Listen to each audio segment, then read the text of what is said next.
Pricing is something that's really challenging in manufacturing, that you have so many different parameters that you're playing with across, hey, do I have a new supplier or an existing supplier? Do I have a lead time or deadline I have to hit? Am I being budget conscious and saving? And so the magnitudes of trade-offs that are needed to help bring a product to market is really high. So when you think about price, you have to break it down in a couple different ways.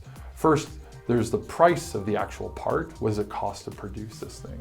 Second is you need to think about the cost that it is to your organization of how long are you waiting for this? What's the cost to the org of waiting 2 weeks versus 4 weeks versus 8 weeks? And then the third is, what's the quality that I'm getting out of this? What am I willing to pay? That if you have a box with some holes in it and you send it to Michelangelo to go carve it, that's gonna be a really expensive box with holes, right?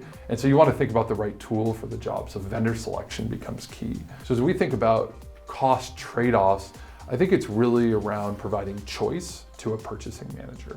That typically a purchasing manager, a GSM, a mechanical engineer, they're gonna have a set amount of vendors that they go to. Usually we call them an AVL, approved vendor list. But what's not clear is how does this part match up to a supplier? And so you do all this work to send out multiple quotes and bids, and you come back with all this information to try and build a decision matrix of where do I go?